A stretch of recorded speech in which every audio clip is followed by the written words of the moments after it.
Josué, chapitre 5. Lorsque tous les rois des Amoréens qui se trouvaient à l'ouest du Jourdain et tous les rois des Cananéens près de la mer Méditerranée apprirent que l'Éternel avait asséché l'eau du Jourdain devant les Israélites jusqu'à ce qu'ils aient traversé, ils perdirent courage et leur esprit fut abattu devant eux. À cette époque-là, l'Éternel dit à Josué, fais-toi des couteaux de pierre et circoncis une nouvelle fois les Israélites. Josué se fit des couteaux de pierre et circoncis les Israélites sur la colline d'Aralot. Voici la raison pour laquelle Josué les circoncis. Tout le peuple sorti d'Égypte, les hommes, tous les hommes de guerre, étaient morts dans le désert pendant la route, après leur sortie d'Égypte. Or, tout ce peuple sorti d'Égypte était circoncis, tandis que le peuple né dans le désert pendant la route, après la sortie d'Égypte, n'avait pas été circoncis.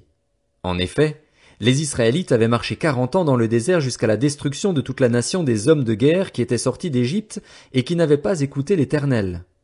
L'Éternel leur avait juré de ne pas leur faire voir le pays qu'il avait juré à leurs ancêtres de nous donner, pays où coule le lait et le miel. Ce sont leurs enfants qu'il donna à leur place, et Josué les circoncis. Ils étaient en effet incirconcis, puisqu'on ne les avait pas circoncis pendant la route. Lorsqu'on eut fini de circoncire toute la nation, ils restèrent sur place dans le camp jusqu'à leur guérison. L'Éternel dit à Josué, « Aujourd'hui, j'ai fait rouler loin de vous la honte de l'Égypte, et cet endroit a été appelé Gilgal jusqu'à aujourd'hui. » Les Israélites campèrent à Gilgal. Ils célébrèrent la Pâque le 14e jour du mois, sur le soir, dans les plaines de Jéricho. Ils mangèrent du blé du pays le lendemain de la Pâque, des pains sans levain et du grain rôti. Ils en mangèrent ce jour-là. La manne cessa le lendemain de la Pâque, au moment où ils mangèrent du blé du pays. Les Israélites n'eurent plus de manne et ils mangèrent des produits du pays de Canaan cette année-là. Comme Josué était près de Jéricho, il leva les yeux et regarda. Voici qu'un homme se tenait debout devant lui, son épée dégainée dans la main. Josué alla vers lui et lui dit, « Es-tu pour nous ou pour nos ennemis ?» Il répondit, « Non, je suis le chef de l'armée de l'Éternel, j'arrive maintenant. » Josué tomba le visage contre terre, adora et dit, « Que dit mon Seigneur à son serviteur ?» Le chef de l'armée de l'Éternel dit à Josué, « Enlève tes sandales de tes pieds, car l'endroit où tu te tiens est saint. » Josué se conforma à cet ordre. Josué, chapitre 6. Jéricho était fermé, barricadé devant les Israélites. Personne n'en sortait et personne n'y entrait. L'Éternel dit à Josué, « Regarde, je livre entre tes mains Jéricho et son roi, ainsi que ses vaillants soldats. Faites le tour de la ville, vous tous les hommes de guerre. Faites une fois le tour de la ville. Tu agiras ainsi pendant 6 jours. 7 prêtres porteront 7 trompettes retentissantes devant l'arche. Le 7e jour, vous ferez 7 fois le tour de la ville et les prêtres sonneront de la trompette. Quand ils sonneront de la corne retentissante, quand vous entendrez le son de la trompette, tout le peuple poussera de grands cris. Alors la muraille de la ville s'écroulera et le peuple montera à l'attaque, chacun devant soi. Josué, fils de Nun, appela les prêtres et leur dit, « Portez l'arche de l'alliance et que 7 prêtres portent 7 trompettes retentissantes devant l'arche de l'Éternel. » Puis il dit au peuple, « Marchez, faites le tour de la ville et que les hommes équipés passent devant l'arche de l'Éternel. » Lorsque Josué eut parlé au peuple, les 7 prêtres qui portaient les 7 trompettes retentissantes devant l'Éternel se mirent en marche et sonnèrent de la trompette. L'arche de l'alliance de l'Éternel allait à leur suite. Les hommes équipés marchaient devant les prêtres qui sonnaient de la trompette et l'arrière-garde suivait l'arche.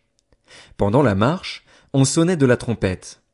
Josué avait donné cet ordre au peuple, « Vous ne crierez pas, vous ne ferez pas entendre votre voix et il ne sortira pas un mot de votre bouche jusqu'au jour où je vous dirai, poussez des cris. Alors vous pousserez des cris. » L'arche de l'Éternel fit le tour de la ville. Elle fit une fois le tour, puis on rentra dans le camp et l'on y passa la nuit.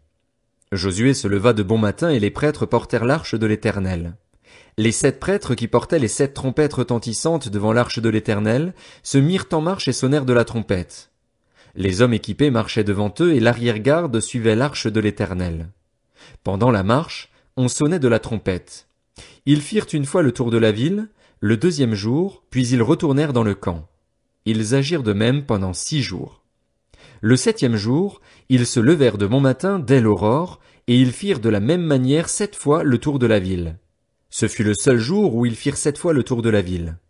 La 7e fois, comme les prêtres sonnaient de la trompette, Josué dit au peuple, poussez des cris, car l'Éternel vous a livré la ville. La ville sera vouée à l'Éternel, elle et tout ce qui s'y trouve. Mais on laissera la vie à Rahab, la prostituée, et à tous ceux qui seront avec elle dans sa maison, parce qu'elle a caché les messagers que nous avions envoyés. Seulement, gardez-vous bien de toucher à ce qui sera voué à la destruction. En effet, si vous preniez de ce que vous aurez voué à la destruction, vous mettriez le camp d'Israël sous une menace de destruction et vous causeriez son malheur. Tout l'argent et tout l'or, tous les objets en bronze et en fer seront consacrés à l'Éternel et entreront dans le trésor de l'Éternel. Le peuple poussa des cris et les prêtres sonnèrent de la trompette. Lorsque le peuple entendit le son de la trompette, il poussa de grands cris et la muraille s'écroula. Le peuple monta dans la ville, chacun devant soi. Ils s'emparèrent de la ville et vouèrent à la destruction, en le passant au fil de l'épée, tout ce qui s'y trouvait, hommes et femmes, enfants et vieillards, jusqu'aux bœufs, aux brebis et aux ânes. Josué dit aux 2 hommes qui avaient exploré le pays, entrez dans la maison de la femme prostituée et faites-en sortir cette femme et tous les siens, comme vous le lui avez juré. Les jeunes espions entrèrent chez Rahab et en firent sortir Rahab, son père, sa mère, ses frères et tous les siens. Ils firent sortir tous les membres de sa famille et les installèrent en lieu sûr, à l'extérieur du camp d'Israël. Ils brûlèrent la ville et tout ce qui s'y trouvait. Toutefois, ils mirent dans le trésor de la maison de l'Éternel l'argent, l'or et tous les objets en bronze et en fer. Josué laissa la vie à Rahab la prostituée, à sa famille et à tous les siens. Elle a habité au milieu d'Israël jusqu'à aujourd'hui, parce qu'elle avait caché les messagers que Josué avait envoyés pour explorer Jéricho. Ce fut alors que Josué jura, « Maudit soit devant l'Éternel l'homme qui se lèvera pour reconstruire cette ville de Jéricho. Il en jettera les fondations au prix de son fils aîné et il en posera les portes au prix de son plus jeune fils. » L'Éternel fut avec Josué et l'on parla de lui dans tout le pays. Josué, chapitre 7. Les Israélites commirent un acte d'infidélité au sujet des biens voués à la destruction. Akan, fils de Carmi, petit-fils de Zabdi et descendant de Zérar, de la tribu de Juda, prit des biens ainsi consacrés, et la colère de l'Éternel s'enflamma contre les Israélites. De Jéricho, Josué envoya des hommes vers Haï, qui est situé près de Beth-Aven, à l'est de Béthel. Il leur dit, « Montez explorer le pays. » Ces hommes montèrent explorer Haï. De retour vers Josué, ils lui dirent, « Il est inutile de faire monter tout le peuple à l'attaque, 2000 ou 3000 hommes suffiront pour battre Haï. Ne donne pas cette fatigue à tout le peuple, car eux sont en petit nombre. » Ainsi, 3000 hommes environ se mirent en marche, mais ils prirent la fuite devant les habitants d'Haï. Les habitants d'Haï leur tuèrent environ 36 hommes. Ils les poursuivirent depuis la porte de la ville jusqu'à Shebarim et les battirent à la descente. Le peuple perdit courage, il se liquéfia. Josué déchira ses vêtements et se prosterna jusqu'au soir, le visage contre terre, devant l'arche de l'Éternel. Il était avec les anciens d'Israël, et ils se couvrirent la tête de poussière. Josué dit, « Ah, Seigneur Éternel, pourquoi as-tu fait passer le Jourdain à ce peuple? Est-ce pour nous livrer entre les mains des Amoréens et nous faire mourir? Si seulement nous avions su rester de l'autre côté du Jourdain. De grâce, Seigneur, que dirais-je maintenant qu'Israël a pris la fuite devant ses ennemis? Les Cananéens et tous les habitants du pays l'apprendront. Ils nous encercleront et feront disparaître notre nom de la terre. Et que feras-tu pour ton grand nom? » L'Éternel dit à Josué, « Lève-toi. Pourquoi restes-tu ainsi prosterné? Israël a péché. Ils ont violé mon alliance, celle que je leur ai prescrite. Ils ont pris des biens voués à la destruction. Ils les ont volés et ont menti, et ils les ont cachés parmi leurs affaires. Ainsi, les Israélites ne peuvent plus résister à leurs ennemis.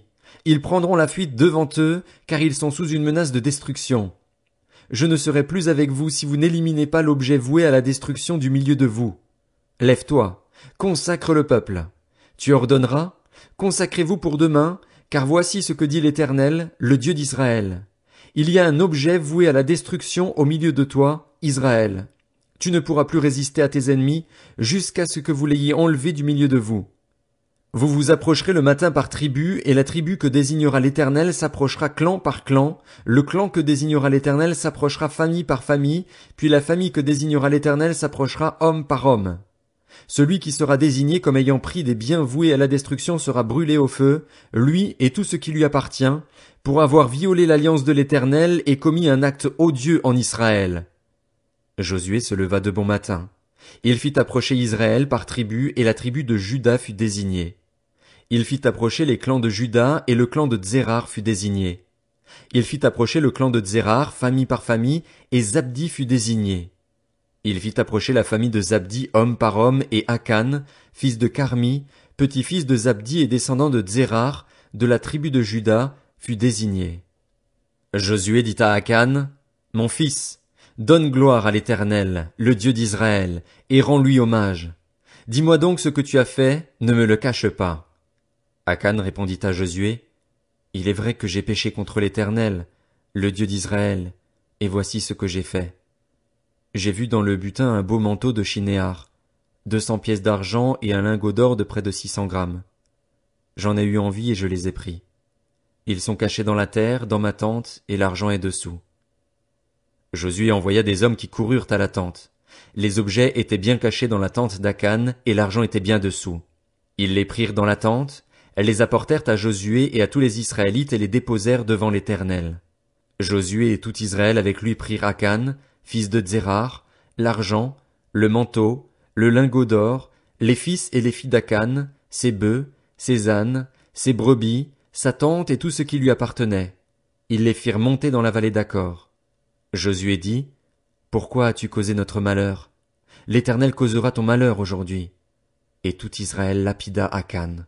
On les brûla au feu, on les lapida et l'on éleva sur Akan un grand tas de pierres qui subsiste encore aujourd'hui. L'Éternel renonça alors à son ardente colère. C'est à cause de cet événement qu'on a appelé jusqu'à aujourd'hui cet endroit Vallée d'Accor.